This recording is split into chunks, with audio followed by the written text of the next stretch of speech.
Thomas. This is a story about Thomas the tank engine. Thomas worked really hard shunting coaches and trucks for the big engines, but what he wanted more than anything was his very own branch line. Thomas the tank engine had 6 small wheels, a short stumpy funnel, a short stumpy boiler, and a short stumpy dome. He was a fussy little engine, always pulling coaches about.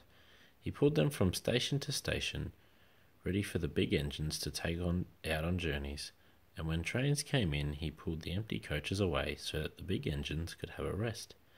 But what Thomas really wanted was his very own branch line. That way he would be a really useful engine. Thomas was a cheeky little engine. He thought no engine worked as hard as he did, and he liked playing tricks on the others. One day Gordon had just returned from pulling the big express. He was very tired and had just gone to sleep when Thomas came up beside him. "Wake up, lazy bones," whistled Thomas. "Do some hard work for a change," and he ran off laughing. Gordon got a terrible shock. He decided he had to pay Thomas back. The next morning Thomas wouldn't wake up. His driver and fireman couldn't make him start. It was nearly time for Gordon's express to leave. Gordon was waiting, but Thomas hadn't got his coaches ready. At last Thomas started. "Oh dear, he yawned. "Poop, poop, poop, hurry up you," Gordon said crossly. "Peep, peep, peep, hurry up yourself," replied Thomas cheekily.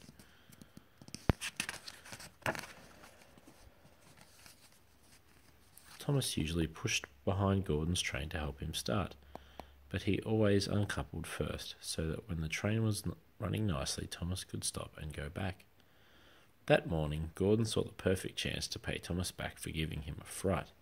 He started so quickly that the guards forgot to uncouple Thomas. Gordon moved slowly out of the station, pulling the train and Thomas with him. Then he started to go faster and faster, much too fast for Thomas. "Peep, peep, stop, stop," whistled Thomas. "Hurry, hurry, hurry, hurry," laughed Gordon in front. You can't get away, giggled the coaches. Poor Thomas was going faster than he had ever gone before. "I shall never be the same," he thought sadly. "My wheels will be quite worn out." At last they stopped at a station. Thomas was uncoupled and given a long, long drink. "Well, little Thomas," chuckled Gordon, "now you know what hard work means, don't you?" Poor Thomas was too breathless to answer. The next day, Thomas was working in the yard. On a siding by themselves were some strange-looking trucks. "That's the breakdown train," said his driver. "When there's an accident, the workmen use it to clear and mend the line." Just then, James came whistling through the yard, crying, "Help, help!"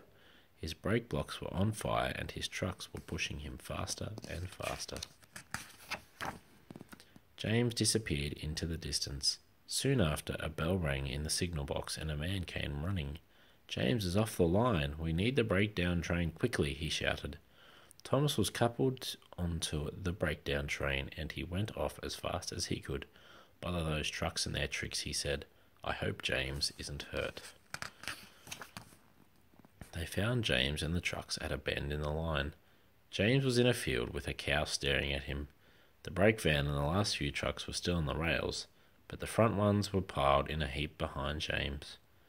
James's driver and fireman were checking to see if he was hurt. "Don't worry, James," his driver said. "It wasn't your fault. It was those troublesome trucks."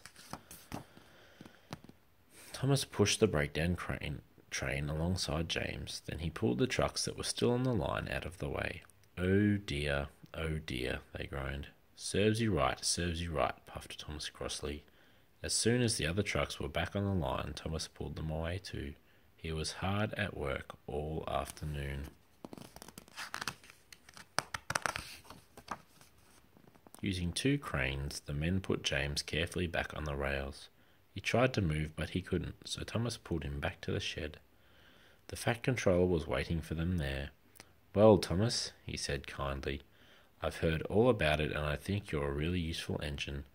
I'm so pleased with you that I am going to give you your own branch line." "Oh, thank you, sir," said Thomas happily. Now Thomas is as content as can be. He has a branch line all to himself, and he puffs proudly backwards and forwards from morning till night, with his coaches Annie and Clarabel.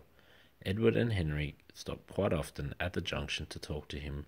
Gordon is always in a hurry and does not stop, but he never forgets to say poop, poop, poop to Thomas, and Thomas always whistles peep, peep, peep in return. The end.